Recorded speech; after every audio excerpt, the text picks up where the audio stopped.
The all-important clicker. Okay. Hello. For those of you who don't know me, and it will appear on the slide at some point, I'm assuming. My name is, do I have to click to get the first one? No, I'm right there. Woohoo! So I'm Shelley Gullikson. I'm a web and UX librarian at Carleton University. And last summer 2022, I got it in my head that I wanted to know not just what people were using on our library website, but what they weren't using. So were there particular links that never got clicked on? And also, when people were confronted with a page that was like chock full of links, were they less likely to click on anything? And when you're looking at pages that are chock full of links, what better pages to look at than library guides, right? I will say we don't do lib guides in our library. They're right in the library website, homegrown. So I scraped links from our library guides and I matched them with web analytics from the previous year. And it was really messy, and I did a really shitty job.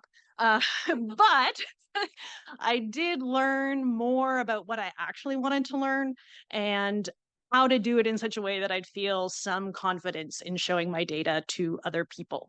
So I did it all again in fall 2022. So this time I created the list of guides and the list of links before the end of term when the guides got changed or removed. And I also pulled the links directly from our CMS, Drupal, rather than doing web scraping because it was just so much easier in terms of cleanup. So I did that in November, and then in January, grabbed the analytics from September to December and matched those up. To get a list of the links that have been followed, I used events for Google Analytics, events for external links, and then previous page for internal links. Now, Google Analytics has completely changed, so all of that is totally irrelevant now, but it's what I did. And so match the link data with the list of links, and where there was no match, that meant the link had not been followed in that term. There was so much cleanup at this stage, so much cleanup. But eventually I had a list of all the guides and every link in every guide and how many times those links have been followed. Also page views, that's not here, doesn't matter. And the idea was not to give content owners this giant spreadsheet of things, but for me to do some analysis and look for patterns in the use and the non-use. So I did that, made up a little report, did a presentation for our content owners in May 2023. And in a nutshell, of 516 guides on the website last fall, 130 of them had fewer than 10 visits, and 53 of those had fewer than 5 visits. Now, it's important to tell you that we do not filter out our staff IP. So these visits include the times when people who created the guides showed them in a class, showed them at the reference desk, consulted them themselves. This is pretty low. Also, I did discover that guides that had more links did indeed have fewer of those links followed. And that manifested itself in 2 different ways. So, as there were more links on a page, the proportion of links that were followed even once went down. So, pages that had fewer than 30 links on them, about 56% of those links were followed at least once. Pages that had 50 or more links on them, only 15% of those links got followed at least once. So this is a little visual for you. There's the 29 link page versus the 60 link page. So lots get ignored. But also, as there are more links on a page, the number of times those links get followed goes down. So again, fewer than 30 links on a page, there's an average of 13.5 clicks per link. As soon as there's 50 or more links on a page, that drops precipitously to half a click per link.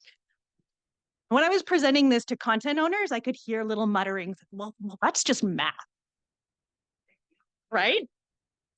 So that's what just math would look like, where everybody clicks on the same number of links on every page, because we all do that, right? But this is the actual data. So there's a lovely little cluster of engagement.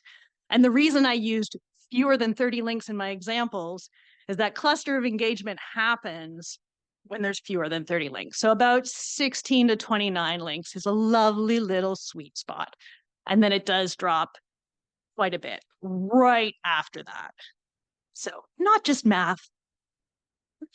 Um, I also discovered there weren't any particular kinds of links or link text that were universally avoided. Like there was no like never clicking on that kind of links. However, links to resources and what I still insist on calling the catalog for some reason, it's totally not the catalog, are Primo, Omni, whatever, were followed far less often than other links. So non-Primo links were not followed. Like 84% of non-Primo links were never followed. 90% of Primo links were never followed in library. 90% of the links that went to Primo were not touched a single time in the fall term. Okay, so my advice to oh right, yeah, I forgot I had an outrage slide. Outrage slide. My advice to content owners was to limit the number of guides they had, to provide a limited number of links to just the most critical resources, maybe fewer than 30 of them, and to be particularly sparing with links to the catalog. So stuff just wasn't getting used, right? And also, it's good for them. There's less to maintain. It will save you time. So what happened? Did everybody spend the summer working on their guides? Okay, so fall 2022, we had 516 guides. As of last Wednesday, 536 guides. No, wait, what? Okay, last fall we had 27,511 links, about 5,900 of those to the catalog. As of last Wednesday, 26,939 links, about 5,400 to the catalog. So when maybe, I don't know, was it worth looking at non-usage stats? I mean, I certainly feel much more confident telling people that less content is better. But when I look at the time that I spent versus that, nah. But it was a little itch I needed to scratch. Sometimes that needs to happen. Maybe not the best way to end access on a, but you know, that's that.